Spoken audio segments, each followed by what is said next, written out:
दिल्ली में cyber fraud का एक अजीबोगरीब मामला सामने आया है। इस मामले में सिर्फ मिस कॉल के जरिए 50 लाख रुपए की ठगी हो गई है। शिकायतकर्ता ने अपनी शिकायत में लिखा है कि दिनांक 13 नवंबर दिन रविवार को रात करीब 7 से 8 बजे के आसपास मेरे फोन पर लगातार कॉल आने लगे। जब मैंने फोन उठाया तो दूसरी तरफ से कोई जवाब नहीं आया। जैसे ही मैंने फोन काटा उसी तरह का मैंने फोन काट दिया तो तुरंत दूसरा कॉल आ गया। मैंने फिर से फोन उठाया तो उधर से कोई आवाज नहीं आई।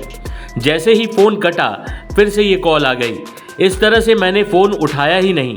इसके बाद लगातार कॉल पर कॉल आती रही और ये सिलसिला करीब 1 घंटे तक चला। करीब 1 घंटे बाद जब मैंने अपने मोबाइल के मैसेजेस चेक किए तो पता चला कि मेरी company group 5 security system private limited के अकाउंट से कुछ ट्रांजैक्शंस हुई हैं। इस मामले में मैंने कोई भी OTP किसी को नहीं दिया था, ना ही मेरे बैंक अकाउंट के ID पासवर्ड किसी और के पास था। मैंने तुरंत ये बात अपने बेटे योगेश यादव को बताई तो उसने चेक किया तो पता चला कि करीब 50,63,000 रुपए की ट्रांजैक्शन हुई है, जिसमें करीब 2 लाख रुपए होल्ड पर दिख रहे थे। इस बारे में तुरंत मेरे बेटे ने 1930 साइबर सेल के नंबर पर कॉल किया। दिल्ली के कापाखेड़ा में जो साइबर क्राइम का मामला आया है, वहां पे यूजर के साथ एक 50 लाख से भी ज्यादा का फ्रॉड होता है और उस फ्रॉड का एक यूनिकनेस ये है कि उसने कोई भी OTP शेयर नहीं किया, फिर भी उसके अकाउंट से 50 लाख से ज्यादा का अमाउंट निकल जाता है। यूजर ने बताया कि उसके पास कुछ मिस कॉल्स आती हैं और वापस जब उस पर कॉल करता है तो उसको कोई वहां से आवाज नहीं आती, लेकिन सडनली उसके पास 50,63,000 रुपए उसके अकाउंट से निकल जाते हैं।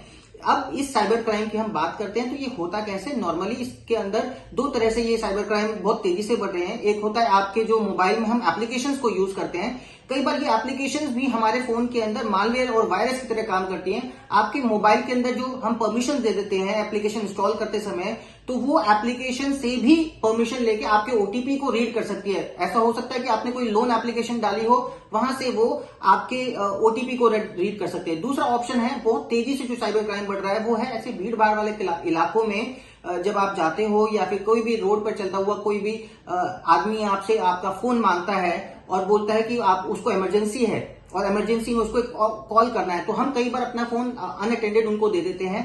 इस प्रोसेस में कई बार आपसे आपके फोन पे नजर अगर नहीं फोकस नहीं है तो उस दौरान वो किसी तरीके से आपके फोन के ऊपर *21 कर हुई कई बार वो अपना जो कॉल फॉरवर्डिंग वाला ऑप्शन होता है वो उसको ऑन कर लेता है। तो जितनी भी कॉल्स आपके नंबर पर आती हैं वो कॉल्स ऑटोमेटिकली उसके नंबर पर फॉरवर्ड हो जाती है। अब इससे होता क्या है, इससे होता यह है कि आपके जो OTP होते हैं वो 2 तरह से जनरेट होते हैं। एक होता है आपका SMS से जो OTP जनरेट होता है, दूसरा होता है कॉल से।